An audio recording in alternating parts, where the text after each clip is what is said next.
বৃক্ষের ছায়া যেমন রে,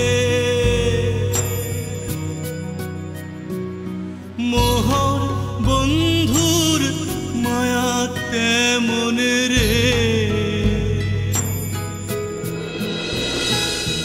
বট বৃক্ষের ছায়া যেমন রে, মোহর বন্ধুর মায়া তেমন রে,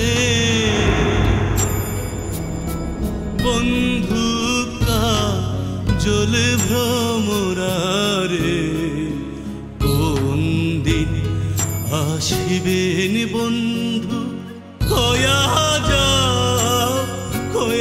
যাও রে। ধ্রুব কি রুষাকে এখনো ভালোবাসে? আজ না বললেও একদিন তো বলতো। আর সেই ভালোবাসার লোক কি আজও রুষাকে বাঁচাতে ওর পাশে এসে দাঁড়াতে পারে না? কেঁদো না প্লিজ, কেঁদো না। কই কাঁদছি না তো। আচ্ছা ধ্রুব, তুমি কমলিকাকে খুব ভালোবাসো তাই না? আসবে তো, ও তো ভালোবাসার মতন নেই তাই না? হ্যাঁ ধ্রুব, তোমার মনে আছে আমরা বিয়ের আগে কিরকম ঝগড়া করতাম? হ্যাঁ, তুমি ঝগড়া করতে আর আমি তুমি ঝগড়া করার পর তোমার সঙ্গে ভাব করতে যেতাম। আচ্ছা, তোমার মনে পড়ে আমরা একবার একটা লং ড্রাইভে গেছিলাম? ডায়মন্ড হারবার? হ্যাঁ, প্রায় সন্ধে সন্ধে হয়ে এসেছিল। তারপর গাড়ির ভেতরে তোমার সঙ্গে আমার কি যুদ্ধ, কি ঝগড়া। আমি তো রেগে মেগে ঠিকই করেছিলাম যে গাড়ি থেকে নেমে যাব। আর ঠিক সেই সময় তুমি আমাকে বললে আকাশের দিকে তাকাতে।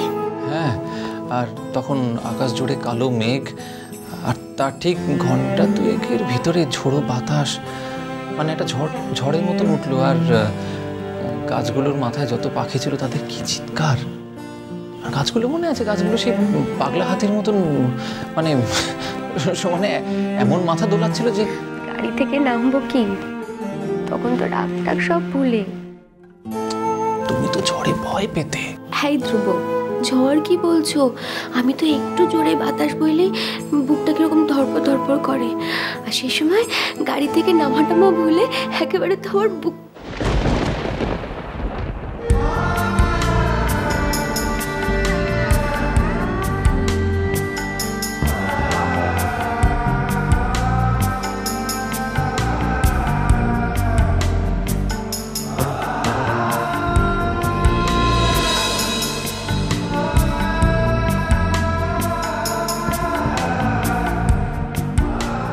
কেঁদো না প্লিজ, কেঁদো না। তুমি আর আমার কাছে এসো না ধ্রুব, আর এসো না। আর যত তাড়াতাড়ি সম্ভব ডিভোর্সটা ফাইল করো।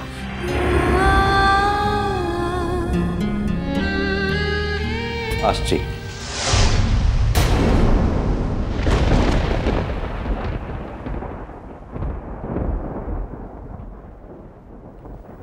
আজ কেমন আছেন? ভালো আছি। খারাপ শব্দটা নিশ্চয়ই আপনি ভুলে গেছেন। না মিস্টার মুখার্জি, ঠিক তা নয়।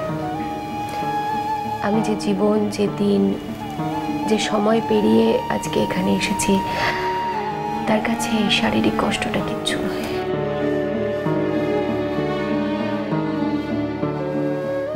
আপনি তাহলে এলেন ধ্রুব? কেসটা আমি লড়বো।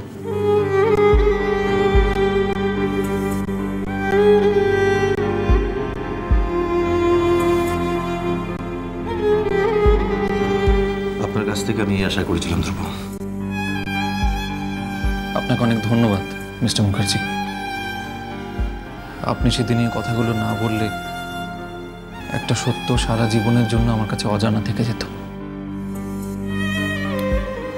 এতে ধন্যবাদ দেওয়ার কিছু নেই, আমি শুধু আমার কর্তব্যটুকু করেছি। কেসটা তুমি লড়বে না ধ্রুব।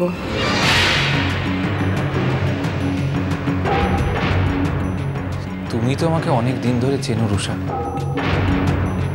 আমি যখন কোনো ব্যাপারে সিদ্ধান্ত নিয়ে ফেলি তখন কেউ কোনো দিন আমাকে সরাতে পেরেছে সেখান থেকে? বেশ,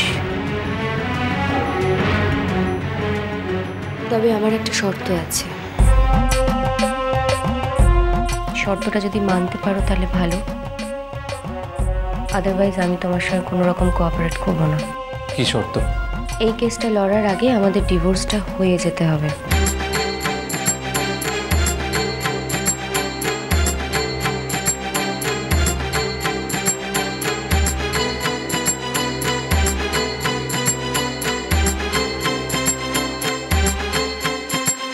আমি কমলিকার জীবনটা আর অনিশ্চয়তার মধ্যে ফেলতে চাই না ধ্রুব।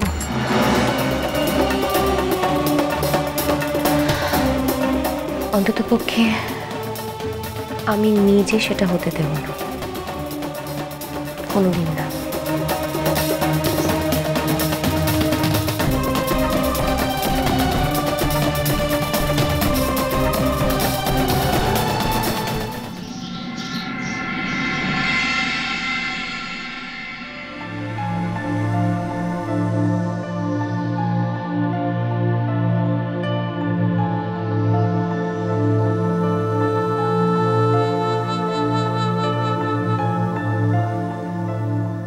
ধ্রুব, বলো। কি হয়েছে তোমার? কিচ্ছু হয়নি। তুমি কি মনে করো ধ্রুব, আমার চোখকে তুমি এত সহজে ফাঁকি দিতে পারবে? ফাঁকি দেওয়ার মতন কিচ্ছু হয়নি কমলিকা।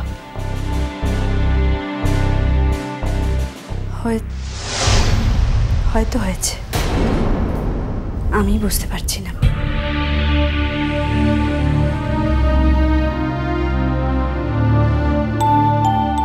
কোথায় গেছিলে তুমি? বললাম তো, একটা কাজে।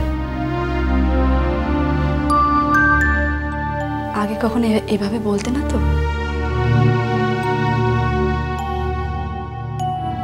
সবকিছু কি আর আগের মতন আছে? মানে সবকিছু একরকম রাখার জন্য তোমার সহযোগিতার দরকার ছিল। তুমি কি করেছো?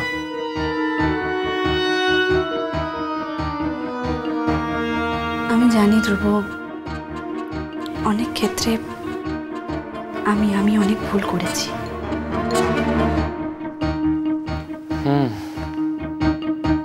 তুমি আমাকে টেকেন ফর গ্রান্টেড ধরে নিয়েছো। না ধ্রুব, কখনো না। ধরেছো। আমার পৌরুষত্বকে কখনো সম্মান দাওনি, আমার ইগো প্যাম্পার করনি। আমার ভেতরে কমপ্লেক্সের জন্ম হয়েছে তার থেকে। কিন্তু তোমার তো উল্টো কাজগুলো করার কথা ছিল।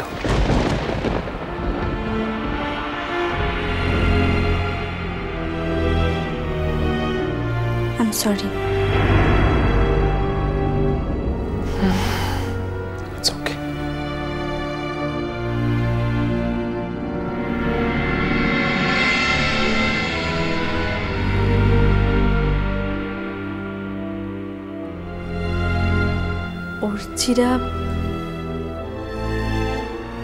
অর্চিরা আসার পর থেকেই দেখছি ধ্রুব, তোমার মধ্যে একটা অদ্ভুত বদল ঘটে গেছে।